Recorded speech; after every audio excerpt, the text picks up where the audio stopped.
Hello.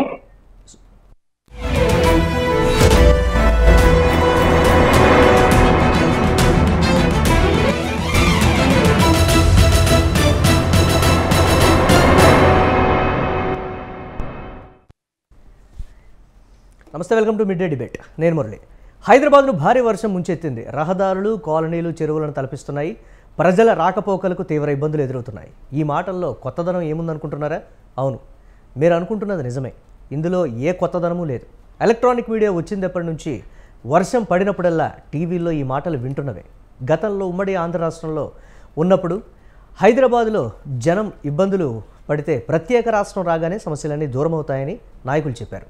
ఆ తర్వాత వారు అన్నట్లుగానే జరిగి రాష్ట్రం వచ్చింది. ఇది జరిగి 10 ఏళ్ళు కూడా పూర్తయింది. కానీ ఇప్పటికీ ఎలాంటి మార్పు లేదు.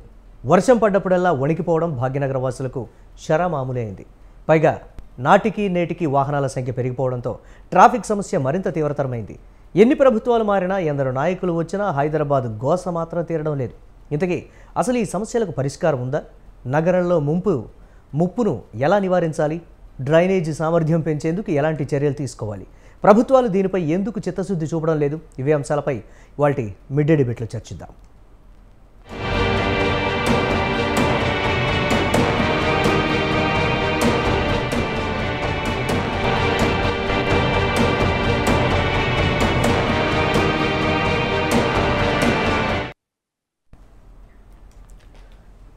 తెలంగాణ సాధించి 10 సంవత్సరాలు గడిచింది. ఒక దశాబ్ద కాలం దాటినప్పటికీ ఇప్పటికీ కూడా హైదరాబాద్ పరిస్థితి ఎందుకు అదే విధంగా ఉంది? ఐటీ పరంగా కావచ్చు, అభివృద్ధిలో కావచ్చు, జీడిపిలో కావచ్చు, ఉద్యోగాల కల్పనలో కావచ్చు, ఇతరత్ర దేశంలోనే నెంబర్ వన్గా ఉంది హైదరాబాద్ అనేటువంటి మాట అయితే చెప్పుకుంటున్నారు. కానీ వర్షం పడ్డప్పుడే ఆ యొక్క నగరాల ముఖ చిత్రం అనేది కంప్లీట్గా మారిపోతున్నటువంటి ప్రస్తుత పరిస్థితి ఉంది. నాయకుల వైఫల్యమా, లేకపోతే ఇదంతా కూడా ప్రజలు ఎన్నుకుంటున్నటువంటి ప్రభుత్వాల వైఫల్యమా, లేకపోతే అసలు వీటికి పరిష్కారమే లేదా? దీనికి సంబంధించి ఎప్పటి నుంచో కూడా వేల కోట్ల రూపాయలు ఖర్చు పెట్టి మేము వ్యవస్థనంతా కూడా పునరుద్ధరిస్తాం, నగరవాసులు ఇలాంటి ఇబ్బందులు పడకుండా మేము చూసుకుంటామని నాయకులు అయితే చెప్తూ ఉన్నారు. ఇటు ప్రభుత్వాధికారులు కూడా చెప్తున్నటువంటి మాట, ఎప్పటికప్పుడు కూడా సామర్థ్యాన్ని పెంచుతూనే ఉన్నాం, కానీ నగరీకరణ కావచ్చు, పెరుగుతున్నటువంటి జనాభా కావచ్చు, విస్తరిస్తున్నటువంటి వ్యవస్థ కావచ్చు, ఇదంతా కూడా ఒకంత ఆటంకంగా కూడా చెప్పొచ్చు అనేటువంటి మాట అయితే చెప్తున్నారు. చూద్దాం ఎటువంటి పరిణామాలు ఉంటాయి.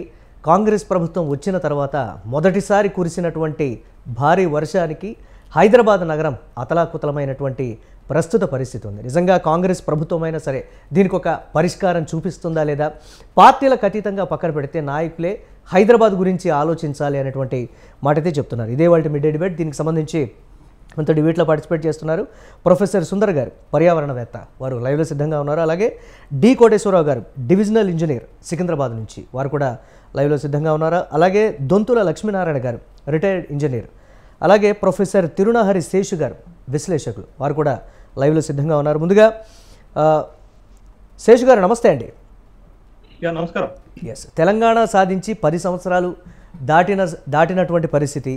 అప్పుడు హైదరాబాద్లో వర్షం పడితే పరిస్థితులు ఎలా ఉన్నాయో ఇప్పుడు కూడా హైదరాబాద్లో వర్షం పడితే పరిస్థితి అంతకన్నా దారుణంగా ఉంది అనేటువంటి మాట చెప్తున్నటువంటి పరిస్థితి. అధికారుల వైఫల్యమా, లేకపోతే పాలకుల అలసత్వమా, లేకపోతే హైదరాబాద్ వాసుల తలరా తింటే దురదృష్టం ఇంతే అనుకొని ఆగిపోవాల్సినటువంటి పరిస్థితి. ఎలా చూడాలి దీన్ని? అందరికీ నమస్కారం. దేశంలోనే ఒక బ్రాండ్ ఇమేజ్ ఉన్నటువంటి నగరము హైదరాబాద్ నగరము. ఈ కొంతకాలంగా ఏ సమస్య వచ్చినా గానీ హైదరాబాద్ కేంద్రంగా మారిపోయినటువంటి సందర్భాన్ని మనం చూస్తున్నాం. కాబట్టి ఈ సమస్యలన్నిటితోటి హైదరాబాద్ బ్రాండ్ ఇమేజ్ దెబ్బతింటుందా అనేటటువంటి సందేహాలు వచ్చాయి. తర్వాత తెలంగాణ రాష్ట్రం ఏర్పాటైన తర్వాత, ప్రత్యేక రాష్ట్రం ఏర్పాటైన తర్వాత తెలంగాణ మొత్తంలో ఉన్నటువంటి ఏకైక అతిపెద్ద నగరం ఇది ఒక్కటే. దీని తర్వాత ఉన్నటువంటి నగరం వరంగల్. మీకు 2 గ్రేటర్ సిటీస్ మాత్రమే ఉంటాయి మన వరంగల్లో. జిహెచ్ఎంసీ ఉంటుంది, జిడబ్ల్యూఎంసీ ఉంటుంది. ఈ 2 నగరాల్లో కూడా చాలా కామన్ గా ఎదురవుతున్నటువంటి సమస్యల్ని మనం చూస్తున్నాం. అయితే కొత్తగా రాష్ట్రం ఏర్పాటైన తర్వాత కొత్త ప్రభుత్వము ఒక టార్గెట్ తీసుకుంది. ఏంటి ఆ టార్గెట్ అంటే, హైదరాబాద్ ని ప్రపంచ చిత్రపటంలో నిలబెడతాము, దీన్ని ఒక విశ్వ నగరంగా తయారు చేస్తామనేటటువంటి ఒక పెద్ద గొప్ప హామీ ఇచ్చింది. నిజంగా అప్పుడు అందరూ అనుకున్నారు, అబ్బో ఇంత విజనరీ ఉన్నటువంటి ప్రభుత్వము హైదరాబాద్ ని మరింత దాని బ్రాండ్ ఇమేజ్ ని పెంచేటటువంటి అవకాశం ఉందని. కానీ రోజు రోజుకి హైదరాబాద్ పరిస్థితి చూస్తుంటే, ఒకప్పుడు ట్రాఫిక్ సమస్యనే అతి పెద్ద సమస్యగా హైదరాబాద్ లో మనకు కనపడేది. పొల్యూషన్ సమస్యనే అతిపెద్ద సమస్యగా కనపడుతుంది. ఇప్పటికి కూడా మొత్తం దేశంలోనే 4th హైయెస్ట్ పొల్యూటెడ్ నగరంగా మనం హైదరాబాద్ ను చూస్తున్నాం. ఢిల్లీ తర్వాత మీకు ముంబై, కోల్కతా తర్వాత ఇదే పెద్ద హైయెస్ట్ పొల్యూటెడ్ సమస్యగా. ఇప్పుడు వస్తున్నది ఏంటంటే పర్యావరణంలో తీవ్రమైనటువంటి మార్పులు వచ్చాయండి. ఆ మార్పులు ఏంటి అని అంటే ఎల్నినో, లానినో ఎఫెక్ట్స్ వచ్చాయి. ఎల్నినో ఎఫెక్ట్స్ పెద్ద ఎత్తున ఎండ కొడుతుంది, తట్టుకోలేకపోతున్నాం. లానినో ఎఫెక్ట్ కూడా వర్షం పడట్లేదండి, కుండపోత వర్షాలు పడుతున్నాయి. ఈ కుండపోత వర్షాలు పడుతున్నటువంటి క్రమంలో ఈ నగరాలలో డ్రైనేజ్ సిస్టమ్ మంచిగా లేకపోవటం, పడ్డటువంటి ఒక బొట్టు గాని వచ్చినటువంటి నీళ్లు గాని స్వేచ్ఛగా కిందికి వెళ్ళేటటువంటి మార్గాలు లేకపోవటం వల్ల పెద్ద ఎత్తున ఇవాళ హైదరాబాద్ లో నిన్నటి రోజున 2 గంటలు వర్షం పడితే ఎంత పెద్ద ఎత్తున ట్రాఫిక్ జామ్ అయిపోయింది అనేటటువంటి విషయాన్ని మనం చూడాలి. ఇప్పుడు వర్షము, వరదలు, పొల్యూషన్, ట్రాఫిక్ జాము ఇదంతా కూడా ఒక సమస్యగా క్రియేట్ అవుతుంటే హైదరాబాద్ నగరము ఈ ప్రకృతి పరంగా సేఫెస్ట్ కాదు అని అనుకున్నప్పుడు మీకు రెండు రకాల ఇబ్బందులు జరుగుతాయి. ఒకటి, స్థానికంగా ఉండేటటువంటి ప్రజలు తీవ్రమైనటువంటి ఇబ్బందులు పడతారు. ఒక పక్క వర్షాలతోటి, వర్షపు నీటితోటి, పొల్యూషన్ తోటి, ట్రాఫిక్ తోటి ఆ స్థానిక ప్రజలు ఇబ్బంది పడతారు. రెండొక పక్క ఇంత మహానగరము ఈ స్థాయిలో ఒక డ్రైనేజ్ సిస్టమే డెవలప్మెంట్ లేకపోతే, అక్కడ ఇన్ఫ్రాస్ట్రక్చర్ సిస్టమ్ కనుక కరెక్ట్ గా లేకపోతే, రోడ్స్ కానీ, ఎలక్ట్రిసిటీ కానీ, ఇంకా ఏదైనా ఇన్ఫ్రాస్ట్రక్చర్ కనుక పర్ఫెక్ట్ గా లేకపోతే బయట నుంచి వచ్చేటటువంటి పెట్టుబడులు కానీ, బయట నుంచి వచ్చేటటువంటి పరిశ్రమలు కానీ, ఉన్నటువంటి పరిశ్రమలు కానీ వెళ్ళిపోయేటటువంటి అవకాశం ఉంది. బయట నుంచి వచ్చేటటువంటి పరిశ్రమలు రానటువంటి అవకాశం ఉంది. కాబట్టి ఇట్లాంటి ప్రకృతి విపత్తుల నుండి, ప్రకృతి పరమైనటువంటి సమస్యల నుండి హైదరాబాద్ నగరాన్ని కాపాడుకోలేకపోతే ఎట్లా అనేటటువంటి ప్రశ్న తలెస్తుంది. గత 10 సంవత్సరాలుగా బీఆర్ఎస్ ప్రభుత్వము ఈ సమస్యలకు ఏ విధమైన పరిష్కారం చూపింది? స్ట్రాటజిక్ నాలా డెవలప్మెంట్ అనే ఒక కార్యక్రమాన్ని తీసుకొచ్చింది. డక్ట్ డ్రైనేజ్ సిస్టమ్ అనే ఒకటి తీసుకొచ్చారు. కానీ పర్ఫెక్ట్ గా నిర్మాణాలు చేశారా? పర్ఫెక్ట్ గా ఇన్ఫ్రాస్ట్రక్చర్ ని డెవలప్ చేశారు అంటే అది చేయలేకపోయారు. అంటే స్థానిక ప్రజలను ఒప్పించాలి. ఏదైనా ఇబ్బందులు ఉంటే ప్రభుత్వము విజనరీగా స్థానిక ప్రజలను ఒప్పించాల్సింది ఆ సమస్య ఉండే. కానీ స్థానిక ప్రజలకు అవేర్నెస్ ప్రభుత్వం చేయలేకపోయింది. ప్రభుత్వం ఆశించిన స్థాయిలో హైదరాబాద్ నగరాన్ని ఇన్ఫ్రాస్ట్రక్చర్ గా డెవలప్ చేయలేకపోయింది. ఇలాంటి నేషనల్ కెలామిటీస్ నుండి, ప్రకృతి విపత్తుల నుంచి నగరాన్ని కాపాడుకొని ఒక సుందర నగరంగా తీర్చిదిద్దలేకపోయింది. అంటే ఒక ఫెయిల్యూర్ అయితే స్పష్టంగా విశ్వనగరం చేస్తామనేటటువంటి ఆబ్జెక్టివ్ అంటే ప్రస్తుత ప్రభుత్వమైన ఆ దిశగా శేష్ గారు ప్రస్తుత ప్రభుత్వమైన ఆ దిశగా ఆలోచిస్తుందా, లేకపోతే ఏంటి అనేటువంటి ఒక క్వశ్చన్ మార్క్ కూడా ఉంది కదా. వాళ్ళు చేసినటువంటి వైఫల్యం, వాళ్ళ వల్ల కలిగినటువంటి నష్టం గురించి మాట్లాడుకునేటువంటి పరిస్థితులే ప్రస్తుతానికి ఉన్నాయి. కానీ రాజకీయాలు నడుస్తున్నాయే తప్ప ఎక్కడా కూడా ప్రజల గురించి ఆలోచించేటువంటి పరిస్థితులు లేవు. ముందుగానే మేల్కొని, ముందుగానే చర్యలు తీసుకొని ఉంటే ఈ పరిస్థితులు వచ్చేవి కావు అనేటువంటి ఒక శాంపిల్ ఇండికేషన్ కూడా ఇచ్చినటువంటి పరిస్థితి ఉంది వాతావరణం. ఎలా చూడాలి? కాంగ్రెస్ గవర్నమెంట్, రేవంత్ రెడ్డి ముఖ్యమంత్రి వచ్చిన తర్వాత 2 కీలకమైనటువంటి ప్రకటనలు చేశారు హైదరాబాద్ విషయంలో. ఒకటి ఏంటి అంటే మూసీ రివర్ డెవలప్మెంట్ ని ఒకటి చేస్తామనేటటువంటి ఒక అభిప్రాయం ఒకటైతే, రెండోది వాళ్ళు తీసుకుంటుంది ఏంటంటే మొత్తం హైదరాబాద్ ని 3 జోన్లుగా విభజించారు. బట్ ఒకటి హైదరాబాద్ తర్వాత వచ్చేటటువంటి సబర్బన్, ఆ తర్వాత వచ్చేటటువంటి రింగ్ రోడ్ అవతల ఉన్నటువంటి ఇంకొక హైదరాబాద్, ఇట్లా మూడు జోన్స్ గా హైదరాబాద్ ని డివిజన్ చేస్తూ ఏ జోన్ లో ఏ ప్రాబ్లం ఉంది, ఏ ప్రాబ్లం తీవ్రమైనటువంటి సమస్యను సృష్టిస్తుంది అనేటటువంటి దాని మీద దృష్టి పెట్టడానికి అవకాశం ఉంటుంది. కాబట్టి ప్రభుత్వం టైం పడుతుందండి. ప్రభుత్వం రాంగ్లోనే వాళ్ళు వేసుకునేటటువంటి ప్లాన్ ప్రకారం ముందుకు జరగటం అంటే సాధ్యం కాని పని. కాబట్టి మళ్ళీ ఎలక్షన్ వచ్చింది, రేవంత్ రెడ్డికి పెద్దగా టైం దొరకలేదు. కాబట్టి బట్ ఇప్పుడు పాలన పైన దృష్టి పెడతాను, ఎన్నికలు అయిపోయాయని అంటున్నారు. కాబట్టి హైదరాబాద్ ని 3 జోన్లుగా విభజిస్తున్నటువంటి సందర్భంలో ఇలాంటి సమస్యలకు కొంత పరిష్కారం దొరికేటటువంటి అవకాశం ఉంది. ముఖ్యంగా హైదరాబాద్ లాంటి నగరంలో మీరు డ్రైనేజ్ సిస్టాన్ని గనక డెవలప్ చేయకపోతే ఇప్పుడు వస్తున్నటువంటి వర్షాలు అవి కుండపోత వర్షాలండి. మొత్తం నీళ్లను కుమ్మరించిపోతాయి. కాబట్టి తేలికపాటి కొద్ది టైం వర్షానికి కూడా పెద్ద ఎత్తున నీళ్ళు వచ్చేటటువంటి అవకాశం ఉంటుంది. వాటిని సాఫీగా వెళ్ళిపోయేటటువంటి సిస్టాన్ని డెవలప్ చేయాలి. అంటే మనం టైం టు టైము ప్రకృతిలో వస్తున్నటువంటి మార్పులను బట్టి మన సిస్టాన్ని కూడా మార్చుకోవాలి, మన ఇన్ఫ్రాస్ట్రక్చర్ సిస్టాన్ని కూడా మార్చుకోవాలి. ఎప్పుడో నిజాం కాలం నాటి ఏర్పాటు చేసినటువంటి డ్రైనేజ్ సిస్టమే ఇలా హైదరాబాద్ కు దిక్కైందనంటే, మీరు హైదరాబాద్ లోనే కాదండి, వరంగల్లో అదే పరిస్థితి ఉంది, 2 టైర్ సిటీస్ లో అదే పరిస్థితి ఉంది, 3 టైర్ సిటీస్ లో కూడా అదే పరిస్థితి ఉంది. మీరు చూడండి, మనకంటే వెనుక డెవలప్ అయినటువంటి ఇండోర్ ఎలా ఉంది, మనకంటే వెనుక డెవలప్ అయిన కాకినాడ ఎట్లా ఉంది. ఇవాళ అది మొత్తం నేషనల్ లోనే టాప్ లిస్ట్ లోకి వెళ్ళిపోయాయి. హైదరాబాద్ లో ఎందుకు అంటే సరైన శేష్ గారు సరైనటువంటి ప్రణాళిక లోపం ఉండటం వల్ల ఇదంతా కూడా జరిగిందనేటువంటి విమర్శలు అయితే ఉంది. టౌన్ ప్లానింగ్ విషయంలో కావచ్చు, కొన్ని ఏరియాలు మనం చూసాం, బండారీ లేఅవుట్ లాంటి ఏరియాలు కంప్లీట్గా నీళ్లల్లో కొన్ని రోజుల పాటు ఉన్నటువంటి పరిస్థితులు, ప్రజలు పడ్డటువంటి అవస్థలు కూడా చూసాం. మరి అప్పుడు చట్టాలు కావచ్చు, లేకపోతే ప్రభుత్వాలు కావచ్చు, ఎందుకు వాటిని మామూలుగా తీసుకున్నాయనేటువంటి విమర్శలు కూడా వ్యక్తమవుతున్నాయి. మాట్లాడదాం దీనికి సంబంధించి శేషు గారు. రైట్గా డి కోటేశ్వరరావు గారు ఉన్నారు, డివిజనల్ ఇంజనీర్ సికింద్రాబాద్, వారితో మాట్లాడదాం. కోటేశ్వరరావు గారు నమస్తే అండి. నమస్తే అండి. నమస్తే. ఎస్, ప్రస్తుత పరిస్థితికి సంబంధించి అంటే ఎండాకాలంలో కురిసినటువంటి వర్షానికే, ఇంకా రోహిణి కార్తె కూడా రాలేదు, ఎండాకాలంలో కురిసినటువంటి వర్షానికే పరిస్థితి ఈ విధంగా ఉంటే కంప్లీట్ వర్షాకాలంలో కురిసేటువంటి శేషు గారు చెప్తున్నట్టుగా భారీ వర్షాలు కురిస్తే హైదరాబాద్ పరిస్థితి ఏంటి అనేటువంటి ఒక క్వశ్చన్ మార్క్. ఖచ్చితంగా వర్షం పడ్డప్పుడు ఇంట్లోంచి ఎవరూ బయటకు రాకూడదు. ఒకవేళ ఆఫీసుల్లో ఉంటే మాత్రం ఇంటికి వెళ్ళాలంటే కొన్ని గంటల పాటు వేచి చూడాల్సినటువంటి పరిస్థితి. ఒకవేళ ధైర్యం చేసి వెళితే ఎక్కడ మ్యాన్ హోల్ ఓపెన్ ఉంటుందో తెలియదు, ఎక్కడ పడిపోతామో తెలియదు అనేటువంటి భయాలు కూడా నగరవాసులను వెంటాడుతున్నటువంటి పరిస్థితి. ఎలా చూడాలి దీన్ని? అయితే ఇప్పుడు నేను విద్యుత్ పరంగా అయితే మాట్లాడగలను. అది civil matter brother. Yes please. విద్యుత్ గురించి మీరు ఏమైనా డౌట్లు అడగండి వర్షాకాలంలో, దానికి నేను అసలు వర్షాలు పడకముందే ఎండాకాలంలో కూడా ఉన్నటువంటి కోతల గురించి కూడా మాట్లాడుకోవాలి. ఆ విషయానికి వస్తే ఎండాకాలంలో ఉన్నటువంటి కోతలే అనుకుంటే వర్షాకాలంలో ఉన్నటువంటి విద్యుత్ కోతలు అయితే అసలు దానికి చెప్పేటువంటి పరిస్థితే లేదనేటువంటి మాట. మరి ప్రభుత్వం మారినటువంటి పరిస్థితుల్లో వచ్చిందా, లేకపోతే వ్యవస్థ ప్రస్తుతానికి ఆ విధంగా తయారైందా అనేటువంటి కొన్ని ప్రశ్నలు నగరవాసులకి ప్లీజ్, దానికి సంబంధించి కూడా మీరు క్లారిటీ. మీకు మీ ద్వారా సమాజానికి కూడా మంచి మెసేజ్ ఇస్తున్నందుకు నాకు సంతోషంగా ఉంది. ఏమైనప్పటికీ వాస్తవంగా ప్రతి సిస్టాన్ని మెయింటెనెన్స్ అయితే ప్రతి సంవత్సరం చేస్తూనే ఉంటాం.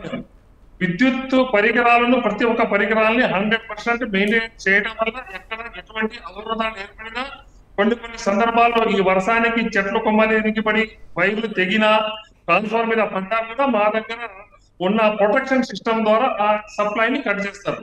కానీ ఇప్పుడు ఎండాకాలం కంటే ముందు సప్లై పోవడానికి కారణం, సప్లై మేము వాస్తవంగా సప్లై పోయింది అంటే ఎట్లా, రోజుకు 2 గంటలు వెళ్ళాలి, మేము సప్లై అఫీషియల్ గా తీసినట్టు. కానీ ఈ మధ్య మేము ఏం చేశామంటే, ఈ వర్షాకాలం అంటే ఎండాకాలం రాకముందే మేము చేయాల్సిన మెయింటెనెన్స్ పనులు సరిగా చేయలేకపోయాము. ఎందుకు చేయలేకపోయాము? గత అసెంబ్లీ ఎలక్షన్ కంటే ముందు చేయాల్సిన పనులు అన్ని పెండింగ్ పెట్టి ఎలక్షన్ తర్వాత చేయండి అని మాకు ఆపారు. గత ప్రభుత్వము, మా సీఎండీలు అప్పుడు ఉన్న అధికారులంతా ఆపారు. ఆపటం వల్ల మేము అప్పుడు చేయలేదు. ప్రభుత్వాలు మారిపోయినాయి. కానీ మారిన ప్రభుత్వం రాగానే కూడా సప్లై ఎక్కడ పోయినా కూడా ట్విట్టర్ లో, ఫేస్బుక్ లో, మళ్ళీ కొన్ని సోషల్ మీడియాలో వైరల్ చేయడం వల్ల మేము అధికారులుగా క్షేత్రస్థాయిలో ఉన్నటువంటి ప్రతి ఆర్టిజన్ సహోదరుల దగ్గర నుంచి ఇంజనీర్లు ప్రతి ఒక్కరూ చాలా బాధ్యతాయుతంగా పనిచేసినా కూడా ఒక్కొక్క ఫీడర్ అది అంతరాయాన్ని రెక్టిఫికేషన్ అంటే మళ్ళీ సప్లై పునరుద్ధరించే క్రమంలోనే పోయినాయి. కానీ సప్లై అఫీషియల్ గా తీయటం కానీ ఇవ్వడం కానీ జరగలేదు. ఇంకొక విషయం, సర్ప్లస్ సప్లై ఉంది తెలంగాణలో. ఎంత వాడుకున్నా కూడా అంత వాడుకోవడానికి సప్లై ఉంది. కానీ ఇప్పుడు ఇంతకుముందు అంటే గత ప్రభుత్వం, బీఆర్ఎస్ ప్రభుత్వం కాలంలో చేయాల్సిన మరమ్మతులని చేయకపోవడం వల్లనే ఈ మధ్య మళ్ళీ మేము ఎల్సీ తీసుకోవడం, ఎల్ఆర్ తీసుకోవడం, ఎమర్జెన్సీ తీసుకోవడం. ఎందుకంటే కొన్ని పరికరాలు అంటే ఉదాహరణకు సబ్ స్టేషన్ ఉంది, అక్కడ ఏదైనా న్యూస్ కాంట్రాక్ట్ అయితే 2 hours అని మేము మిషన్స్ ముందే పసి కడతాం.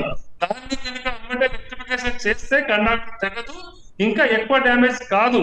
కాబట్టి మరమ్మతులు చేయాల్సిన బాధ్యత ఉంది. కాబట్టి మేము గతంలో పెండింగ్ లో పెట్టిన మరమ్మతులని ఈ మధ్య చేయటం, మీలాంటి వారి ద్వారా మేము సప్లై కట్ చేసినట్టు మా మీద అభండాలు రావడం బాధాకరం గురువు గారు. ఎస్, అంటే ఇప్పుడు అధికారికంగా విధించేటువంటి కోతలు పక్కన పెడితే అనధికారికంగా జరుగుతున్నటువంటి కోతలకు సంబంధించి కూడా మాట్లాడుతున్నటువంటి సిచ్యువేషన్ ఉంది. అలాగే గత సంవత్సరం ఎక్కడైతే మనం ఫెయిల్యూర్ అయ్యామో, ఎక్కడైతే కరెంటు కోతలు ఎక్కువగా ఉన్నాయో, లేకపోతే వరదలు వచ్చినప్పుడు ఇలాంటి భారీ వర్షాలు కురిసినప్పుడు సప్లై ఎక్కడైతే ఆగిపోయిందో అక్కడక్కడ కూడా రిపేర్ చేయండి అని కంప్లైంట్స్ వచ్చినా కానీ ఒకవేళ అక్కడ చేయలేనటువంటి సిచ్యువేషన్స్ ఉన్నా కానీ వాటిని రెక్టిఫై చేసుకొని ఎవ్రీ ఇయర్ కూడా మారుతూ ఉండాల్సినటువంటి సిచ్యువేషన్. ఇప్పుడు అలాంటివి ఏమన్నా మీరు నోటిఫై చేయడం జరిగిందా? ఇప్పుడు రాబోయే రోజుల్లో, సరే ఈ వర్షం సంగతి పక్కన పెడితే, రాబోయే రోజుల్లో నగరవాసుల పరిస్థితికి సంబంధించి విద్యుత్ సరఫరాకు సంబంధించి ఎటువంటి చర్యలు తీసుకుంటున్నారు అసలు? ఇప్పుడు ఇవాళ కూడా మా సిఎండి గారు మా దగ్గర నుంచి డేటా తీసుకున్నారు. మీకు సప్లై మా మాక్సిమం 80 లైన్ వస్తుంది లేదా 11 kV సప్లై ఇస్తుంటాం. ప్రతి ఒక్క సబ్ స్టేషన్ కి 2 రకాల సోర్స్ ఉంచాము. ఉదాహరణకు నేను ఉన్నాను బోయినపల్లి కానీ, సికింద్రాబాద్ కానీ, క్లాక్ టవర్ కానీ, ప్యారడైజ్ హోటల్, ఎక్కడైనా సబ్ స్టేషన్ కి ఒక సప్లై గా ఎనీ అనివార్య కారణం వల్ల ట్రిప్ అయినా, లైన్ లో అంతరాయం ఏర్పడినా లేదా ఎక్కడైనా డ్యామేజ్ జరిగినా ఇమీడియట్ గా విత్ ఇన్ 3 నుంచి 5 నిమిషాల లోపే వేరే లైన్ మీదకి వెళ్ళిపోతున్నాం. అందులో భాగంగానే మళ్ళీ ఇది వెళ్ళిపోయిన తర్వాత కూడా మా సిబ్బందిని మొబైలైజ్ చేసి ఏ లైన్ లో కింద అంతరాయం ఏర్పడదో, ఎక్కడ ప్రాబ్లం వచ్చిందో ఇమీడియట్ గా యుద్ధ ప్రాతిపదికన దాన్ని రెక్టిఫికేషన్ చేస్తున్నాము. ఇది సిటీలో జరుగుతున్న విషయం. కానీ రైతుల విషయంలో కూడా మీరు మీ ద్వారా అందరికీ తెలియజేయాల్సిన బాధ్యత ఉంది. వాస్తవంగా గతంలో అంటే ఈ టిఆర్ఎస్ ప్రభుత్వం కంటే గతంలో ముందు ఎక్కడ ట్రాన్స్ఫార్మర్ పెట్టినా దాంట్లో ప్రొటెక్షన్ సిస్టమ్ ప్రతి ఒక్క ట్రాన్స్ఫార్మర్ ఉండేది. ఇది రైతులకు తెలుసు. ఎలా ఏబి షిప్స్ కంపల్సరీ, అంటే ఏ ట్రాన్స్ఫార్మర్ కింద రైతులు కానీ మోటార్ కానీ ఏదైనా చేయాలంటే ఏబి షిప్స్ బంద్ చేయాలి. దాని తర్వాత మన ఇంట్లో ఫీజ్ సిస్టమ్ ఉంటుంది, ఎట్లా ఉంటుందో అదే విధంగా ట్రాన్స్ఫార్మర్ దగ్గర ఎడ్జి ఫీజ్ సెట్ ఉంటుంది. కాబట్టి దాన్ని ఫీ చేయడానికి ఎందరో రైతులు పోతున్నారు, ప్రాణాలు పోతున్నాయి, అది వేరే విషయం. మరియు ఎల్టీ సైట్ కూడా ఫీజ్ సిస్టమ్ ఉండాలి. కానీ ఈ 10 సంవత్సరాల కాలంలో దురదృష్టవశాత్తు కొన్ని వేల ట్రాన్స్ఫార్మర్లు ప్రతి జిల్లాకు, అంటే ఏ జిల్లా పోయి చూసినా, ముఖ్యంగా నేను ఖమ్మం, వరంగల్ ప్రతి జిల్లాలో ట్రాన్స్ఫార్మర్ పెట్టేటప్పుడు ఏం పెట్టిరు? ఎడ్జిపిసి లేదు, ఏబి స్విచ్ లేదు, ఎర్తింగ్ సరిగా లేదు, ఎల్టీ సైట్ సిస్టమ్ లేకుండా మొత్తం 11 kVకి ఇవ్వడం జరిగింది. అప్పుడు ఏం జరుగుతుంది? ఏ ఒక్క రైతు కూడా ఏమాత్రం సప్లై కినిక, అంటే వాళ్ళ బావుల దగ్గర కానీ పొలాల్లో పనిచేసేటప్పుడు ఎక్కడ లైన్ దిగినా కానీ ఆ ఒక్క రైతుకు సంబంధించిన వైర్ కినిక ఫీజ్ వేయాలన్నా కూడా టోటల్ గా ట్రాన్స్ఫార్మర్ ఒకటి పనిచేయడానికి ఆస్కారం లేదు. కాబట్టి 11 kV లైన్ మొత్తం పనిచేయాలి. అప్పుడు మిగతా రైతులందరికీ, అంటే ఆ 11 kV లైన్ మీద వాళ్ళందరికీ ఎఫెక్ట్ అవుతుంది. వాళ్ళు ఎటువంటి భ్రమలో పడతారు? కరెంట్ పోయింది, మసీన్ పోయింది, ఇది ఎల్లారంటే భ్రమలు. ఎల్లారంటే సప్లై లేక మేము ఇస్తాము, ఎల్లారంటే అఫీషియల్ గా తీస్తాము, కానీ అఫీషియల్ గా ఎక్కడ తీయము. గత ప్రభుత్వం చేసిన తప్పిదాల వల్ల రైతులకి కానీ మీలాంటి వాళ్ళకి కానీ ఎవరికైనా చేయాలంటే లైన్ మొత్తం బంద్ చేయాల్సి వస్తుంది. హైదరాబాద్ అట్లా లేదు. హైదరాబాద్ లో మీకు ఏమైనా సప్లై పోయిందని ట్రాన్స్ఫార్మర్ అంటే ఇప్పుడు ఉన్నటువంటి సిస్టమ్ అంతా కూడా కంప్లీట్ గా మారిస్తే తప్ప ప్రాబ్లమ్స్ అనేవి కంప్లీట్ గా పోయేటువంటి సిచ్యువేషన్స్ లేవు అంటారా? 100%. ఇది టెక్నికల్ గా మీకు ఇంతకుముందు చెప్పడం కొన్ని ఫోటోలు కూడా పంపేవాడిని. ఒక ట్రాన్స్ఫార్మర్ ఎట్లా ఉంది, మన ఇంట్లోనే మన చిన్న ఒక 1 kW లోడ్ వాడితేనే ఫీజ్ సిస్టమ్ ఉంటది. ఒక డిస్ట్రిబ్యూషన్ ట్రాన్స్ఫార్మర్ డైరెక్ట్ గా 11 kV మీద కలిపినరు అంటే ఇది ఏంటి అంటే జనాల్ని మనము రైతులు కూడా మోసం చేసినట్టే కదా. ఇది టెక్నికల్ గా ఇంతవరకు ఏ ఒక్క ఇంజనీర్ కూడా వినపుచ్చలేదు. కానీ ఉన్నది చెప్పుకుంటేనే మీకు కూడా తెలుస్తుంది. గత ప్రభుత్వం వల్ల అలసత్వం వల్ల ఇప్పుడు నేను కానీ మా అధికారులు కానీ అందరూ అవాసులు ఉండటమే కాకుండా వాళ్ళ చేసిన తప్పిదాలని రెక్టిఫికేషన్ చేయడానికి మేము ఇబ్బంది పడుతున్నామని తెలియజేస్తున్నాం. రైట్, మాట్లాడదాం దీనికి సంబంధించి. రైట్, ఇక శేష్ గారు, చూస్తే ప్రణాళికాబద్ధంగా వెళ్ళవలసినటువంటి ప్రభుత్వాలు ఈ వర్షాకాలం పర్టికులర్గా రోడ్లు డ్యామేజింగ్ కావచ్చు, లేకపోతే ఎలక్ట్రిసిటీ డిపార్ట్మెంట్ కావచ్చు, లేకపోతే ఇతరత్ర జిహెచ్ఎంసీ సిబ్బంది చేసుకునేటువంటి కోఆర్డినేట్, కొన్ని ప్రాంతాల్లో భారీ వర్షాలకు విరిగిపడినటువంటి చెట్లు లేకపోతే వాటన్నిటిని తొలగించేటువంటి ప్రక్రియ, రాత్రి వర్షం కురిస్తే ఒక రోజు మొత్తం కూడా కొన్ని కాలనీల్లో స్వతహాగా వాళ్ళు చేసుకోవాల్సింది తప్ప ప్రభుత్వానికి సంబంధించి అధికారులు, జిహెచ్ఎంసీకి సంబంధించి అధికారులు కావచ్చు, వీటి విషయంలో ఎవరు కూడా చేసేటువంటి పరిస్థితుల్లో వర్షాకాలం అంటేనే భయపడాల్సినటువంటి సిచ్యువేషన్ అని నగరవాసులు కూడా చెప్తున్నటువంటి పరిస్థితి. దీన్ని ఎలా అసలు ప్రభుత్వాలు ఎలా రెక్టిఫై చేయాలంటారు? గత ప్రభుత్వాల సంగతి పక్కన పెడితే ప్రస్తుత ప్రభుత్వం కంప్లీట్గా చర్యలు తీసుకుంటే తప్ప రెక్టిఫై అవునటువంటి సిచ్యువేషన్గా అందరు చెప్తున్నటువంటి పరిస్థితి ఎలా చూడాలి? ఇప్పుడు హైదరాబాద్ విషయానికి వచ్చేసరికి ఒక్క వర్షాకాలమే కాదండి, అన్వాంటెడ్ రైన్స్ హైదరాబాద్ లో తరచూ పడుతున్నటువంటి సందర్భాన్ని మనం చూస్తున్నాం. వర్షం వచ్చిందంటే ఏ తేలికపాటి వర్షానికైనా హైదరాబాద్ లో వస్తున్నటువంటి తక్షణ సమస్య, ఇమీడియట్ ప్రాబ్లం ఏంటి అని అంటే రోడ్ల పైన వర్షపు నీరు నిలబడటం, ట్రాఫిక్ కి తీవ్రమైనటువంటి అంతరాయం కలగటం, వాహనదారులు విపరీతమైనటువంటి ఇబ్బందులకు లోనవుతున్నటువంటి సంగతిని గత దశాబ్ద కాలంగా మనం చూస్తున్నటువంటి సందర్భం ఉంటే ప్రభుత్వాలు ఎక్కడ సమస్య ఉందనేటటువంటి దానిపైన దృష్టి పెట్టాల్సినటువంటి అవసరం ఉంది. ముందు జాగ్రత్త చర్యలు చేపట్టాల్సిన అవసరం ఉంది. వర్షాలు రాకముందే చర్యలు చేపట్టాల్సినటువంటి బాధ్యత ప్రభుత్వాల పైన ఉంది. ఇవి అన్నిటికీ ప్రధానమైనటువంటి కారణం ఏంటంటే హైదరాబాద్ లాంటి ఒక మహానగరంలో పెద్ద ఎత్తున ఆక్రమణలు, మీరు నాలాలు ఆక్రమణలతో పాటు పాండ్స్, కుంటలు, చెరువులు, ఉన్నటువంటి డ్రైనేజీలు మొత్తం ఆక్రమణ చేయటం వల్ల ఇలాంటి సమస్య వస్తుంది. ఇప్పుడు ప్రకృతి సమస్యల ముందు ఎవరు దిగదొడుపండి, ఎవరు అడ్డుకోగలుగుతారండి? ఇట్లాంటి వాటన్నిటిని కూడా చాలా పెద్ద డ్యామేజ్ చేస్తాయి ప్రకృతి సమస్యలన్నీ, ప్రకృతి విపత్తులు అనేటటువంటి విషయాన్ని మనం గమనించాలి. ఇప్పుడు నగరాలంటే వెలిగిపోతున్నటువంటి వాటిని కూడా కాకుండా నగరాల వెనకాల ఉన్నటువంటి సమస్యలను కూడా చూడాలి. ఈ ఫ్లైఓవర్లు కట్టడము, మెట్రో ట్రైన్స్ వేయటమే నగరాల అభివృద్ధి కాదండి. నగరాల్లో ఉన్నటువంటి storm water management, drainage water management, drinking water management ప్రభుత్వాలు మర్చిపోయినాయి. అదే కదా ఈ సమస్య ఇట్లా ఎదురవుతున్నది. ఇప్పుడు మీకు హైదరాబాద్ లో సమస్య, వరద సమస్య, ట్రాఫిక్ సమస్య, కాలుష్య సమస్య, ఇట్లాంటి సమస్యలన్నిటితోటి ఎంత పెద్ద నష్టం వస్తుంది అనంటే మొత్తం ఆ నగరం యొక్క ప్రాశస్త్యమే దెబ్బతినిపోయేటటువంటి అవకాశం ఉంటుంది. కాబట్టి ప్రభుత్వాలు చాలా సీరియస్ గా ఈ ప్రాబ్లం తీసుకోవట్లేదండి. మళ్ళీ ఇంకొకటి, మీరు ఇట్లాంటి సమస్యలన్నిటికీ కూడా తక్షణ పరిష్కారం చూపించాల్సినటువంటి బాధ్యత స్థానిక ప్రభుత్వాల పైన ఉంటుంది. ఉదాహరణకు హైదరాబాద్ కార్పొరేషన్ ఎంత ఎఫెక్టివ్ గా పనిచేస్తుంది అనే విషయం మనకు అర్థమవుతుంది కదా. అరే కనీసం కుక్కలని ధర్మలేనటువంటి స్థాయిలో హైదరాబాద్ మున్సిపల్ కార్పొరేషన్ ఉందండి.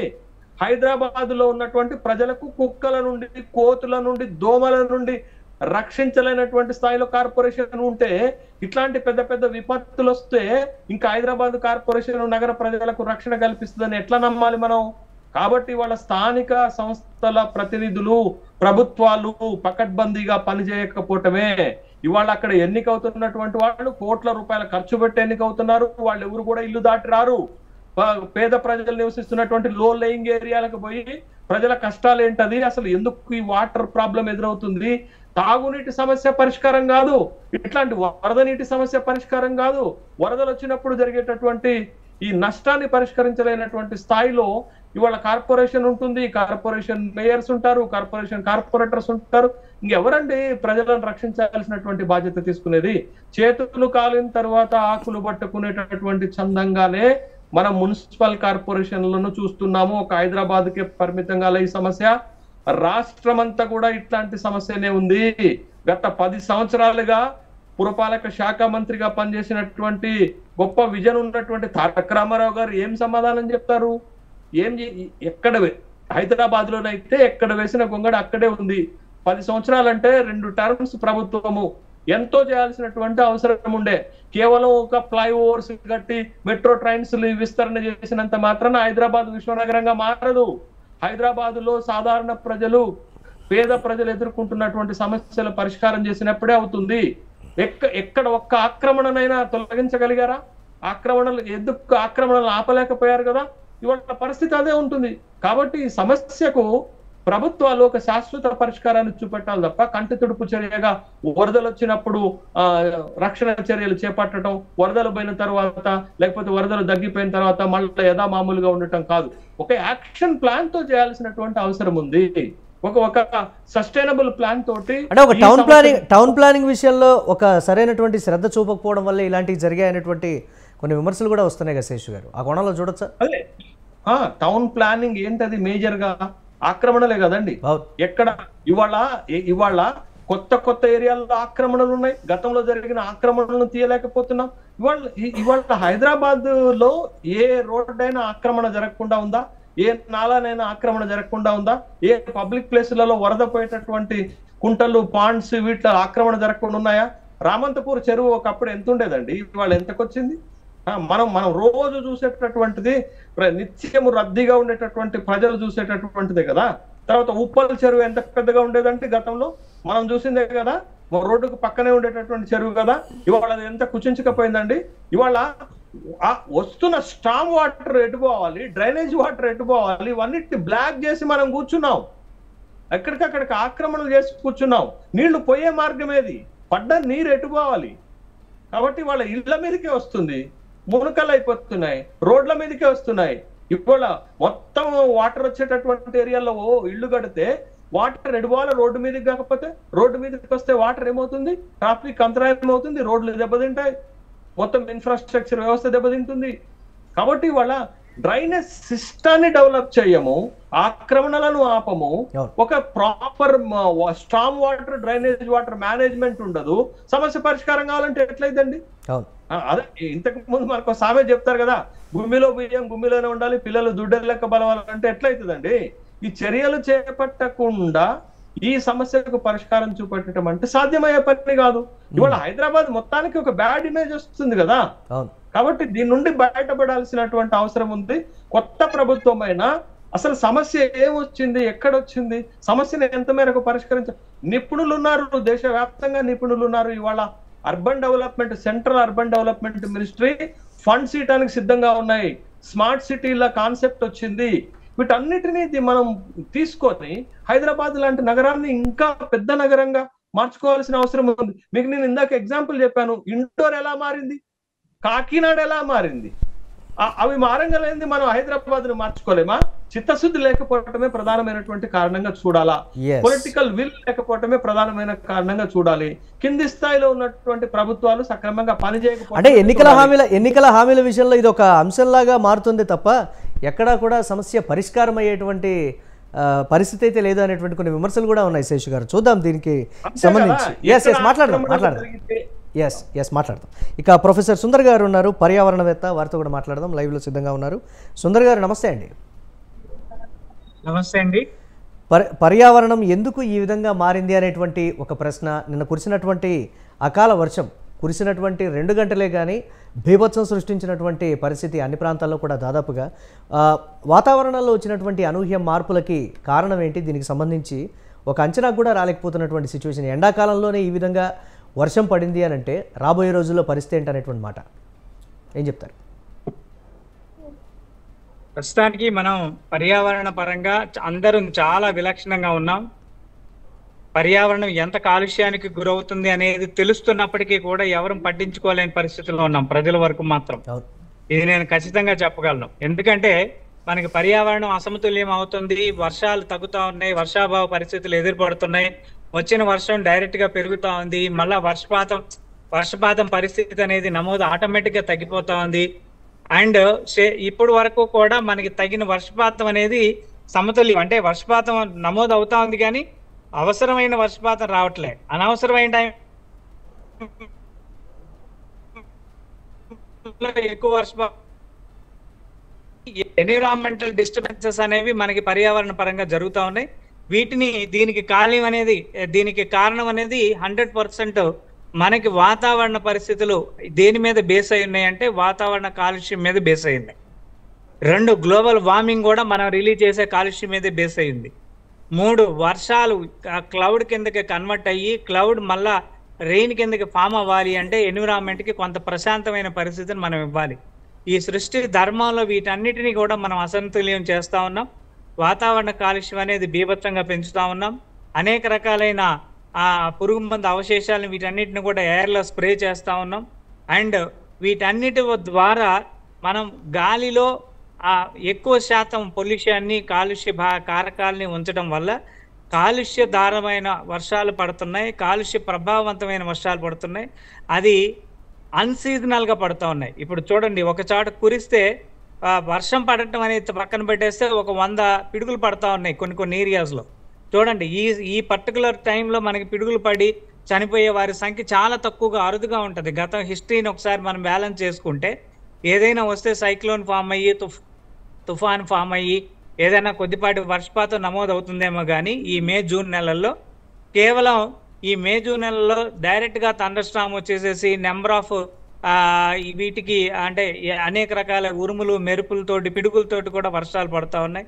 అనేక మంది ప్రాణాలు కూడా విడిచిన పరిస్థితి మనం ఈ అతి కొద్ది కాలంలోనే చూసాం. ప్రస్తుతం చెన్నై పరిస్థితి కూడా చాలా దారుణంగా ఉంది.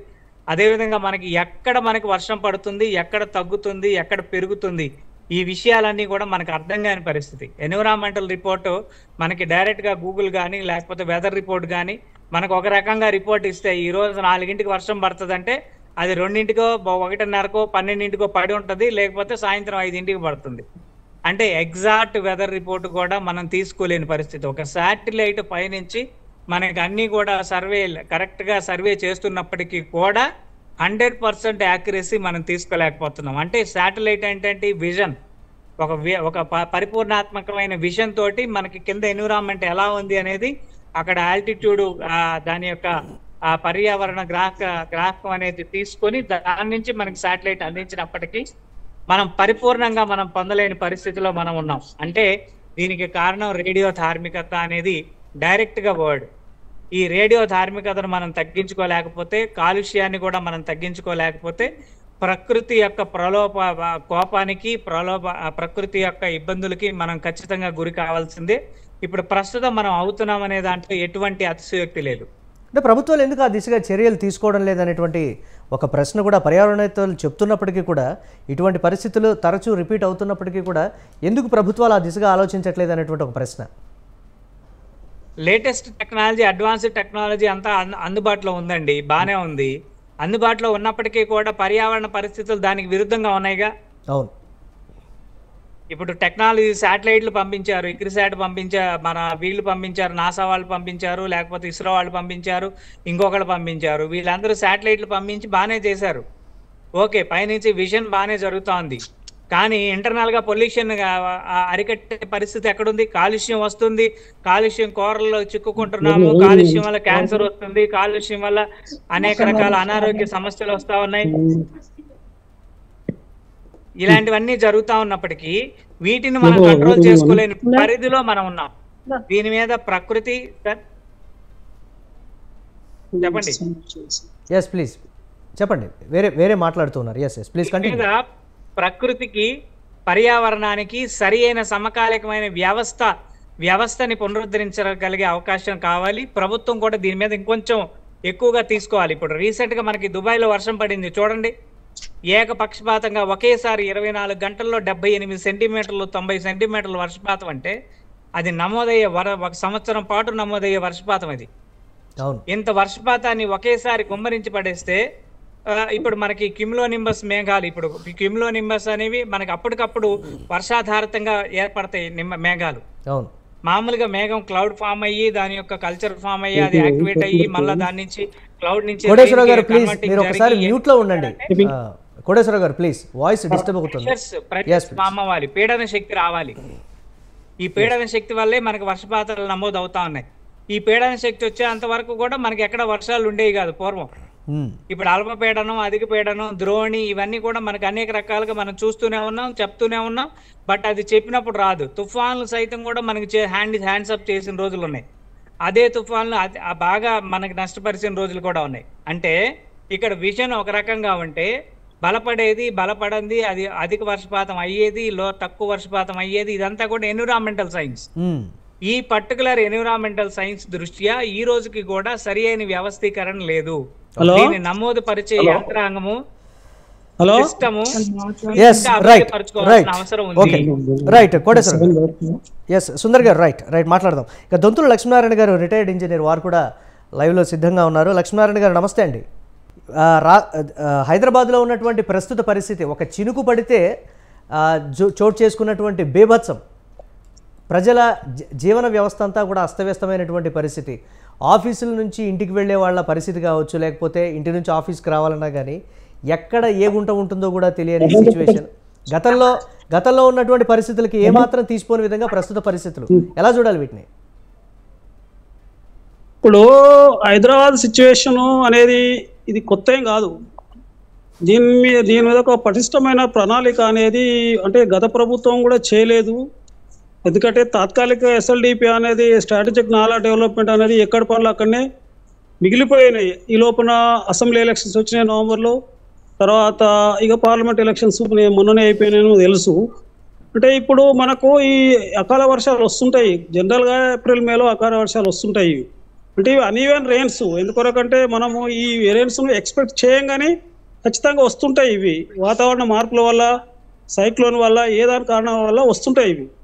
అయితే దానిలో కారణంగానే ఇప్పుడు ఆ అకాల వర్షాల కారణంగానే మనకి ఇక్కడ హైదరాబాద్లో వచ్చినాయి, ఇతర ప్రాంతాల మీద కూడా విస్తృతంగా వర్షాలు పడుతున్నాయి.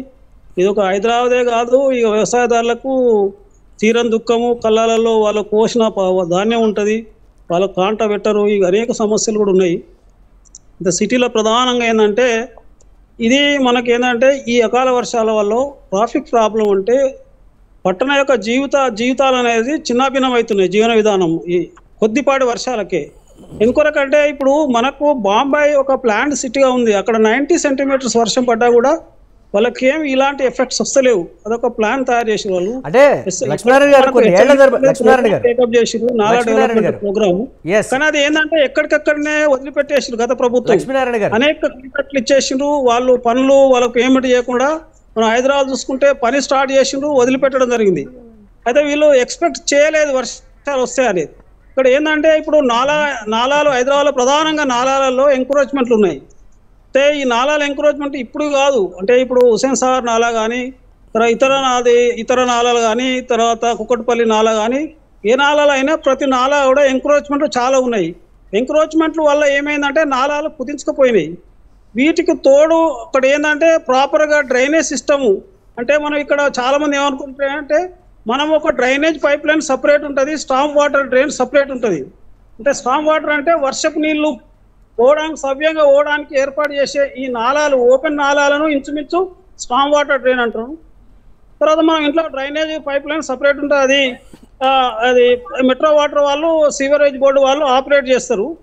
ఈ నాలాలకు వచ్చే వరకు ఏమవుతుందంటే నాలాలు అనేది ఈ మెట్రో వాటర్ పరిధి కింద రావు, జిహెచ్ఎంసీ పరిధి కింద వస్తాయి నాలాలు. ఈ వాటర్ సప్లై అండ్ డ్రైనేజ్ అయితేనేమో మెట్రో వాటర్ కింద వస్తాయి. వాటి వల్ల ఏంటంటే ఈ ఓపెన్ నాలాలు, స్టామ్ వాటర్ డ్రైన్స్, ఇవన్నీ నాలాలు ఇవంతా ఎంకరేజ్మెంట్ అనేది జిహెచ్ఎంసీ పరిధిలో వస్తుంది. కాబట్టి జిహెచ్ఎంసీ పరిధిలో రావడం వల్ల వీళ్ళు సరైన డెవలప్మెంట్ దాదాపు ఇప్పుడు గత ప్రభుత్వమే అనేక 7,000 కోట్లు ఎస్ఎల్డిపి కింద స్ట్రాటజిక్ నాలా డెవలప్మెంట్ అనేది అనేక కాంట్రాక్ట్లు వేయడం జరిగింది. ఆ పనులు ఎక్కడికక్కడ అర్ధ దశలో పూర్తిగా అది ఏంటంటే కొనసాగకుండా ఆగిపోయినాయి, ఎలక్షన్ ముంగటే ఆగిపోయినాయి. ఇలా ఎక్స్పెక్ట్ చేయలే వర్షాలు వస్తాయని. అది తర్వాత ఎలక్షన్ వచ్చిన తర్వాత ఈ కొత్త ప్రభుత్వము సమీక్షించాలి.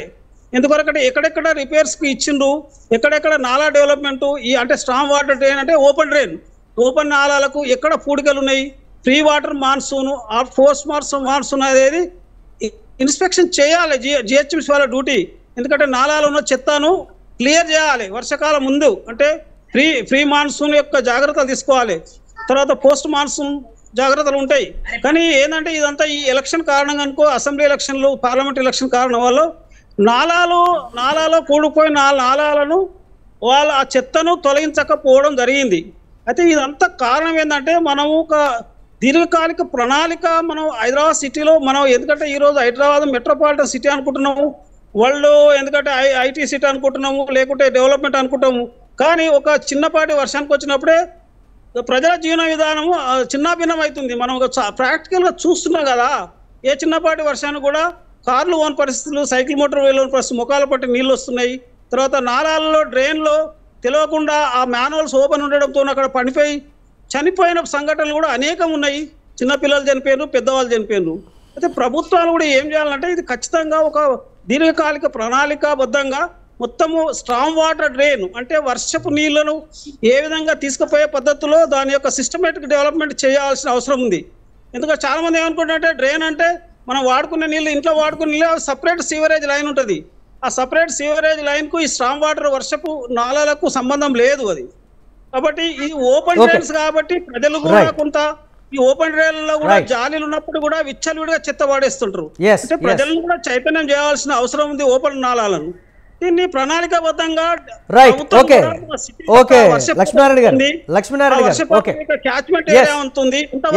చూద్దాం నిజంగా దీనికి సంబంధించి ప్రస్తుత ప్రభుత్వాలు ఎటువంటి చర్యలు తీసుకుంటాయనేది కూడా చూద్దాం, మాట్లాడదాం.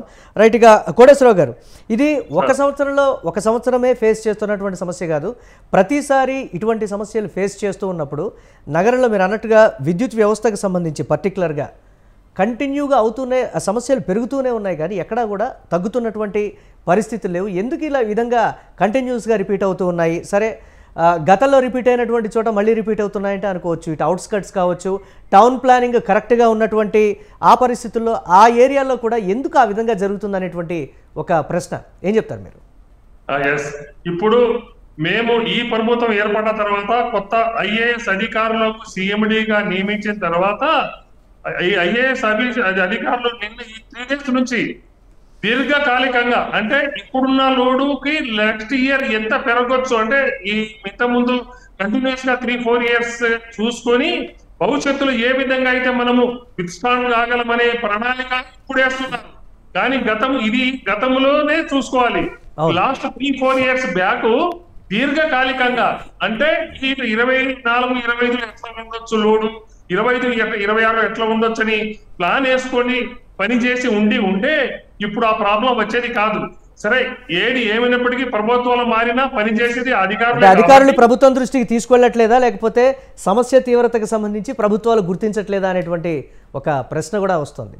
అదేలా ఇటువంటి సమస్యని ప్రభుత్వం దృష్టికి తీసుకుపోయాం కాబట్టే ఈ మధ్య అంటే కొత్త ప్రభుత్వం వచ్చిన తర్వాతనే నాకు తెలిసి 8 పవర్ ట్రాన్స్ఫార్మర్లు ఎన్హాన్స్మెంట్ కోట్లలో ఖర్చు పెట్టి ఎన్హాన్స్మెంట్ చేయడం, కొన్ని దగ్గర మొన్న నాగోల్లో కూడా పవర్ ట్రాన్స్ఫార్మర్ కొత్తగా పెట్టడం, ఎక్కడ ఏదైనా కూడా బడ్జెట్ ని అంతరాయం లేకుండా మా సిఎండీలు అధికారులు కూడా బడ్జెట్ విరివిగా ఇవ్వడం వల్లనే మేము ఎటువంటి సమస్య ఏర్పడ్డా కూడా సరే మీకు తెలవకపోవచ్చు కానీ వాస్తవంగా అయితే జనాలకి అర్థమైంది.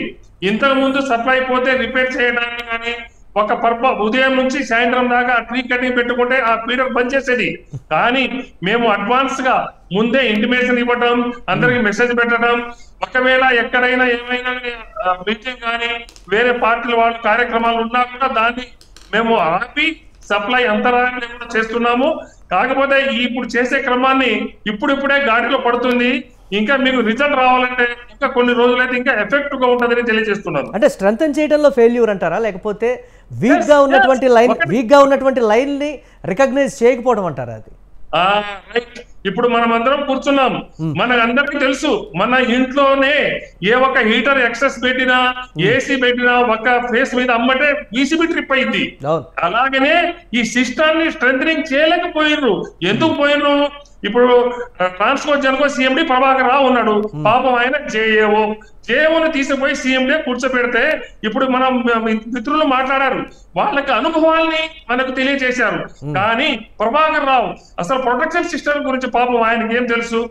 మనం కూర్చోబెట్టారు కాబట్టి నేను చేస్తున్నానని చేసుకుని పోయింది తప్ప ఈ సిస్టాన్ని స్ట్రెంథనింగ్ చేసి ఉండి లేదా ఈ రాబో రోజుల్లో దీర్ఘకాలికంగా ఎటువంటి ప్రణాళిక ఉంటే భవిష్యత్తులో అంతరాయం లేకుండా ఇవ్వచ్చు అనే కోణంలో ఇంతవరకు చేయలేదు. అది ఇప్పుడు జరుగుతుంది. దీని ఫలాలు రావాలంటే ఇప్పటికీ వచ్చినాయి, నాకు డౌటే లేదు. ఇంకొక 5-6 నెలలు అయితే ఇంకా మీరు ఎఫెక్టివ్ గా మీరే సాటిస్ఫై అవుతారు.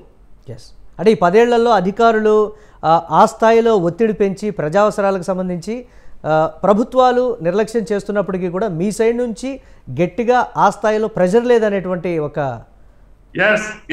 ఇప్పుడు నేను ఒక అధికారిగా గతంలో రైతులు పడుతున్న బాధలని నేను చెల్లించిపోయి ఒక అంటే కేంద్ర ప్రభుత్వానికి నేను ఇట్లా ఉంది ఇక్కడ జరగట్లేదని సెంట్రల్ ఎలక్ట్రిసిటీ రెగ్యులేటరీ కమిషన్ పంపిస్తే నాకు చార్జ్ షీట్ ఇచ్చిర్రు, అవన్నీ మీకు కావాలంటే పంపిస్తాను. ఇప్పటికీ కొన్ని ట్రాన్స్ఫార్మర్లు అసలు ఏబిసి ప్రొటెక్షన్ సిస్టమ్ లేకుండా నడుస్తున్నాయంటే మీరే ఆలోచించండి. మీ ఇంట్లో ఏబిసి సార్ మీ ఇంట్లో ఇది పీస్ సిస్టమ్ కానీ పీసీబీ సిస్టమ్ లేకుండా మీరు వాడరు. కనీసం మన కొత్తగా ఏమైనా టీవీ కొన్నా కూడా అంటే ఇప్పుడు పెట్టట్లేదు, రిలయబుల్ సప్లై ఇస్తున్నాం కాబట్టి ఇన్వర్టర్ వచ్చినాయి కాబట్టి పెట్టట్లేదు. ఏసీ వచ్చిన స్టెబిలైజర్ పెడతాం కానీ ట్రాన్స్ఫార్మర్ దగ్గర ఎటువంటి ప్రొటెక్షన్ సిస్టమ్ లేకుండా పెట్టినామంటే పెట్టినాం, రైతులకు ఇచ్చినామంటే ఇచ్చినాం. కానీ దాని ప్రభావం ఎప్పుడు పడుతుంది అవన్నీ రెక్టిఫై ప్రభుత్వం కూడా చేయాల్సిన బాధ్యత ఉంది. సరే ప్రభుత్వాలు మారినా రైతులకైతే నిరంతర విద్యుత్తును ఇవ్వాల్సిన బాధ్యత ఉంది కాబట్టి ఈ ప్రభుత్వం ఫైనల్ గా ఒక ప్రశ్న, నగరవాసులకి రాబోయే రోజుల్లో విద్యుత్ వ్యవస్థకు సంబంధించి జరగబోయేటువంటి పరిణామాలు నిజంగా ఖచ్చితంగా భారీ వర్షం పడ్డప్పుడు అక్కడక్కడ విద్యుత్కు అంతరాయం కలిగేటువంటి పరిస్థితులు ఉంటాయి. కానీ పునరుద్ధరించేటువంటి వ్యవస్థ ఆ స్థాయిలో ఉద్యోగులు కావచ్చు, లేకపోతే ఇమ్మీడియట్గా ఒక విద్యుత్ స్తంభం కూలిపోయినా, లేకపోతే ఒక కాలనీకి పవర్ కట్ అయిపోయినా కానీ ఇమ్మీడియట్గా వచ్చి చేసేటువంటి సిబ్బంది మా దగ్గర లేరు అనేటువంటి ఒక ఆన్సర్ కూడా కాల్ చేసినప్పుడు వస్తున్నటువంటి పరిస్థితి. చాలా చక్కటి ప్రశ్న చేశారు గురుగారు. ఎందుకంటే ఇప్పుడు మేము ప్రతి సెక్షన్ కి ఒక సిబిడి సెంట్రల్ బ్రేక్ డౌన్ బింగ్ అని ఉంటుంది. అంటే 11 kV నుంచి ట్రాన్స్ఫార్మర్ మీకు రిపేర్ చేయడానికి, దాని తర్వాత లైన్ గ్యాంగ్ అని మా దగ్గర గ్యాంగ్స్ ఉంటాయి. ఆ విధంగా పోను ఇప్పుడు ఈ కొత్త సిఎండి గారు డిజాస్టర్ గ్యాంగ్ అని మళ్ళీ ప్రతి ఒక్క సెక్షన్ ఆఫీస్ కి 5 లేదా 6 ఇప్పుడు రాబో వర్షాలు వస్తున్నాయి కాబట్టి ఎటువంటి విపత్కర పరిస్థితులు ఎదురొచ్చినా ఎక్కడ ఎటువంటి అంతరం ఏర్పడ్డా కూడా యుద్ధ ప్రాతిపదికన దాన్ని పరిష్కరించాలి, రెక్టిఫికేషన్ చేయాలనే ఉద్దేశంతోనే డిజాస్టర్ ప్రతి సెక్షన్ కి ప్రతి ఒక్క ఏఈకి ఏడీకి ప్రతి ఉన్న గ్యాంగ్ తో పాటు అడిషనల్ గా కూడా మనం అరేంజ్ చేయడం జరిగింది. రైట్ మాట్లాడుతాం దీనికి సంబంధించి. శేష్ గారు, మొత్తం మీద ఇటు ఎలక్ట్రిసిటీ డిపార్ట్మెంట్ కావచ్చు, ఇటు పర్యావరణవేత్తలు కావచ్చు, లేకపోతే గతంలో పనిచేసినటువంటి రిటైర్డ్ ఇంజనీర్లు కావచ్చు, విద్యుత్ వ్యవస్థ, రోడ్లు, వీటన్నిటికీ సంబంధించి ప్రభుత్వాల అలసత్వం, ప్రభుత్వాల నిర్లక్ష్యం అది ఎక్కడైనా కూడా రాజకీయ కోణమే బయటపడుతోంది తప్ప మా సైడ్ నుంచి ఎటువంటి ఇది లేదు.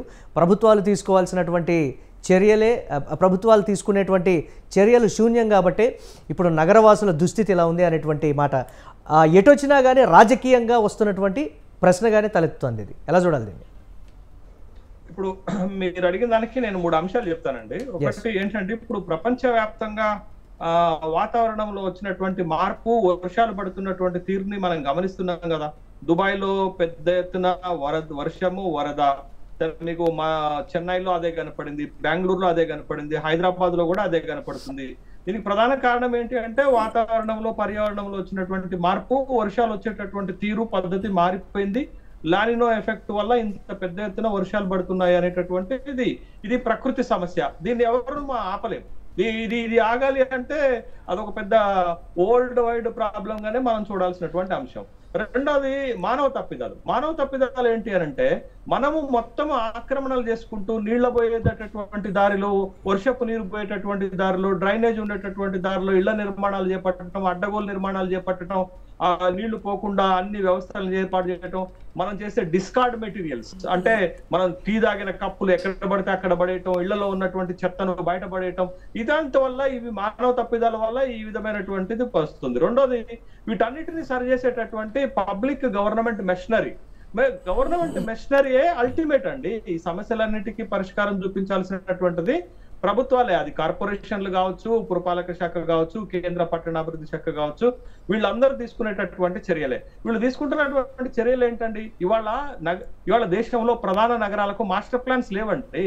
మాస్టర్ ప్లాన్స్ లేకుండా నగరాలు అడ్డదిడ్డంగా డెవలప్ అవటం వల్ల ఇలాంటి పరిస్థితులు ఎదురవుతున్నాయి. సరే, హైదరాబాద్ లో ఓల్డ్ సిటీ అడ్డదిడ్డంగా డెవలప్ అయింది, దానివల్ల సిస్టమ్ దెబ్బతినది, డ్రైనేజ్ సిస్టమ్ దెబ్బతినది. మరి న్యూ సిటీకి ఏమైందండి?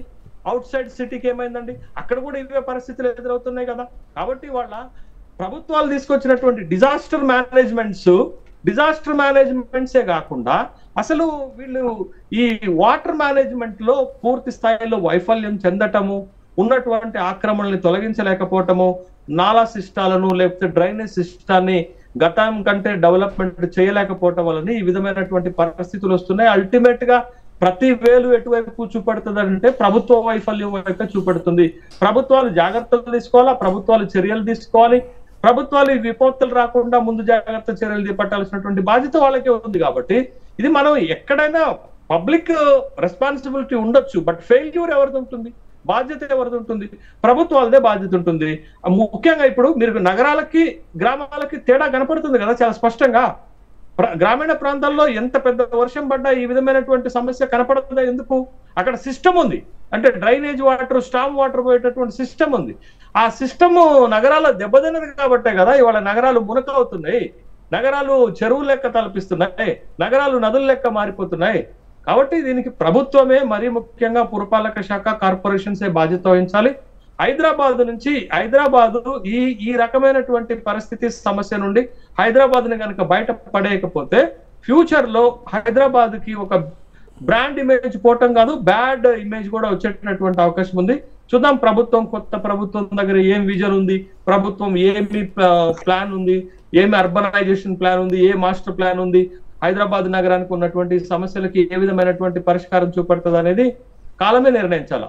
ఎస్, వర్షాకాలం దగ్గర పడిన తర్వాత అప్పటికప్పుడు అలర్ట్ అవడం కన్నా ముందుగా 2 నెలల ముందుగానే దీనికి ఒక సరైనటువంటి ప్రణాళిక తీసుకుంటే బాగుండేది అనేటువంటి విమర్శలు అయితే వస్తున్నాయి శేషు గారు. అంటే దీనికి సంబంధించి ఎందుకు అలర్ట్ అవ్వలేకపోతున్నాయి? ఎలక్షన్స్ను ఒక సాగుగా అయితే చూపిస్తున్నారు కానీ ప్రజా అవసరాల తర్వాతే ఏదైనా అనేటువంటి ఒక రూల్ అయితే ఉంది కదా, దాన్ని ఎందుకు పాటించట్లేదు అనేటువంటి విమర్శ. ప్రభుత్వాలు, నాయకులు, మంత్రులు వాళ్ళు ఎలక్షన్లో ఉంటారండి, అధికారులు ఎందుకు ఉంటారండి? అధికారులు తీసుకోవాలి, అధికారులకు ప్రతి టైం టు టైం సమీక్షలు జరుగుతుంటాయి కదా. అదే ఎగ్జిక్యూటివ్ యంత్రాంగం అంతా కూడా అధికారులే కదా, వాళ్ళు చర్యలు చేపట్టాల్సినటువంటి బాధ్యత ఉంది కదా. వాతావరణ శాఖ ప్రతిసారి అలర్ట్ చేస్తూనే ఉంది కదా, దాని ప్రకారం చర్యలు చేపట్టాల్సినటువంటి యంత్రాంగాలు సన్నద్ధంగా లేకపోవటం, ముందు జాగ్రత్త చర్యలు చేపట్టకపోవటం. ఇదే అంటాం కదా, వర్షం పడ్డప్పుడు దాహం అవుతున్నప్పుడు బావి దవ్వుకోవటం కంటే అంతకంటే ముందు చర్యలు చేపట్టాలి కదా. అప్పటికప్పుడు తీసుకునేటటువంటి చర్యలు కాదు కదా ఇది. ప్రకృతిని ఎదుర్కొనేటటువంటి శక్తి మానవకు ఎక్కడుందండి? హ్యూమన్ మెషినరీకి ఎక్కడుందండి? లేదు. కాబట్టి ముందు జాగ్రత్త చర్యలు తీసుకోవాలి. సిస్టమ్ డెవలప్మెంట్ కావాలండి. ఇవాళ మన హైదరాబాద్ లో స్ట్రాటజిక్ నాలా డెవలప్మెంట్ అనే ఒక సిస్టమ్ని తీసుకొచ్చాం. ఆ సిస్టమ్ పకడ్బందీగా అమలైందా? సిస్టమ్ పకడ్బందీగా స్ట్రక్చర్ అయిందా? కాలేదు కదా. అది ఎవరి వైఫల్యంగా కనపడుతుంది? మనకి ప్రభుత్వ వైఫల్యంగానే కనపడుతుంది కదా. కాబట్టి మరీ ముఖ్యంగా ఈ డ్రైనేజ్ సిస్టాన్ని డెవలప్ చేయనంత కాలము ఈ సమస్యలకు పరిష్కారం దొరకదు. ఆ drainage system years ago, decade ago ఇట్లనే కనపడుతుంది. కాబట్టి ప్రభుత్వం సీరియస్ సమస్య తీసుకోవాలి. అంటే ప్రతి సంవత్సరం ఫేస్ చేసేటువంటి రెగ్యులర్ ప్రాబ్లమ్స్ గానే నగరవాసులు ఈ సంవత్సరం కూడా అదే విధంగా ఉంటుందని ఉంటారా, లేకపోతే వాతావరణంలో వస్తున్నటువంటి మార్పులకి, పడుతున్నటువంటి వర్షాలకి నిజంగా దానికి తగ్గట్టుగా జిహెచ్ఎంసీ అధికారులు ఒక సొల్యూషన్ చూపిస్తారనేది కూడా చూద్దాం. రైట్, సుందర్ గారు, ఫైనల్ గా పర్యావరణాల్లో వస్తున్నటువంటి అనూహ్యమైన లక్ష్మీనారాయణ గారు హైదరాబాద్ అనేది మెట్రోపాలిటన్ ప్లీజ్. హైదరాబాద్ అనేది 5వ మెట్రోపాలిటన్ బిగ్గెస్ట్ సిటీ. దీనికి హైదరాబాద్ ఇతర మెట్రోపాలిటన్ సిటీకి, హైదరాబాద్ మెట్రోపాలిటన్ సిటీకి డిఫరెన్స్ సిచ్యువేషన్ ఉంది. మనకి ఎంతవరకు అంటే Hyderabad is called as a city of lakes in India. ఏ మెట్రోపాలిటన్ సిటీలో సిటీ ఆఫ్ లేక్స్ ఏ మెట్రోపాలిటన్ సిటీస్ పిలవడం లేదు. నేను ఇన్ఛార్జ్ ఉన్న దాదాపు 2010 వరకు 501 చెరువులు ఉన్నాయి సిటీలో. హైదరాబాద్ యొక్క ఎందుకంటే టోపోగ్రఫీ ఎట్లుందంటే ఇతర సిటీల యొక్క టోపోగ్రఫీ, అది ఇక్కడ గుట్టలు, కొండలు, వ్యాలీస్, ప్రకృతి సౌందర్యం 501 చెరువులను విధ్వంసం చేశారండి సమైక్య మాట్లాడదాం దాని మీద. లక్ష్మీనారాయణ గారు ప్లీజ్. ఎస్ సుందర్ గారు, ఫైనల్ గా పర్యావరణంలో వస్తున్నటువంటి అనూహ్యమైనటువంటి మార్పులు రాబోయే రోజుల్లో ఈ వర్షాకాలం సీజన్ ఏ విధంగా ఉంటుంది? భారీ వర్షాలా లేకపోతే ఇతరత్ర నార్మల్ గానే వర్షపాతం ఉంటుందా అనేటువంటి ఒక ప్రశ్న ఏం చెప్తారు మీరు? ప్రస్తుతం గ్లోబల్ వార్మింగ్ అనేది చాలా తారాస్థాయికి చెందిందండి. మెట్రోపాలిటన్ సిటీయే కావచ్చు, రూరలే కావచ్చు, జనరల్ గా ఉండే ఫారెస్ట్ ఏరియా కావచ్చు, ట్రైబ్ ఏరియా కావచ్చు, ఎక్కడ ఎలాంటి ముప్పు పొంది ఉంది అనేది ఎవరికి తెలియని పరిస్థితి, మనకి మానవులకు అర్థం కాని పరిస్థితి. కానీ మనం కొన్ని శాటిలైట్ విజన్స్ కానీ కొన్ని పరిధులు కానీ మనం పెట్టుకున్నాం. వాతావరణ పరిస్థితులు సమతుల్యంగా వర్షాలు పడాలి అంటే ప్రముఖంగా భూమి మీద సరైన డ్రై క్వాలిటీ సిస్టమ్ అనేది, అంటే ఎన్విరాన్మెంటల్ సైన్స్ లో పొల్యూషన్ లేకుండా ఉండాలి. అండ్ డ్రై మేనేజ్మెంట్ అంటే వెదర్ క్లియరెన్స్ అనేది ఎప్పటికప్పుడు ఏ సీజన్ లో ఏ ఋతువులో ఏం జరుగుతుందో ఆ పద్ధతులన్నీ కూడా యావరేజ్ గా జరగాలి. ఇవన్నీ జరగలేనప్పుడు, వీటిలో అనేక రకాల ప్రభావిత అంశాలు జరిగినప్పుడు ఖచ్చితంగా వర్షాభావ పరిస్థితులు ఎదురవుతాయి. ప్రస్తుతం మనం కనుక చూస్తున్నట్లయితే గత సంవత్సరం కొంచెం వర్షం అధికంగానే ఉంది, కానీ అనుకూలమైన వర్షపాతం కన్నా అననుకూల వర్షపాతం ఎక్కువగా వచ్చింది. అంటే మనకు అవసరం లేని సమయంలో రైతులకి వీళ్ళందరికీ అంటే దుబాయ్లో ఉన్న పరిస్థితి, దుబాయ్లో ఉన్నటువంటి పరిస్థితి భారతదేశంలో రిపీట్ అవుతుందా సుందర్ గారు? దుబాయ్లో ఉన్నటువంటి పరిస్థితులు భారతదేశంలో రిపీట్ అవుతాయంటారా? దుబాయ్ లో ఉన్న పరిస్థితికి ఒక 5 times ఉంటది భారతదేశంలో. చూద్దాం. 5 times. ఒక ఎడారి ప్రాంతమే ఆ రకంగా ఉంటే ఎన్విరాన్మెంటల్ సైన్స్ లో మనిషికి 3000 చెట్లు ఉండాలి ఇక్కడ మన భూమి మీద. ఇవాళ సగటున 180 చెట్లు కూడా లేవు. చూద్దాం రాబోయే పరిస్థితుల్లో నిజంగా దుబాయ్ ఇప్పుడిప్పుడే. సుందర్ గారు చూద్దాం రాబోయే పరిస్థితులు నిజంగా ప్రభుత్వాలు ఎలా ఎదుర్కొంటాయి, ప్రజా సమస్యలకు సంబంధించి ఇప్పటికైనా సరే ఒక పరిష్కారం దొరుకుతుందా అనేది కూడా చూద్దాం. థ్యాంక్ యూ సుందర్ గారు, కోటేశ్వరరావు గారు, లక్ష్మీనారాయణ గారు, తిరునహరి శేషు గారు మిడ్ డే డిబేట్లో పార్టిసిపేట్ చేసినందుకు. ఇది ఇవాల్టి mid day debate. Keep watching స్వతంత్ర.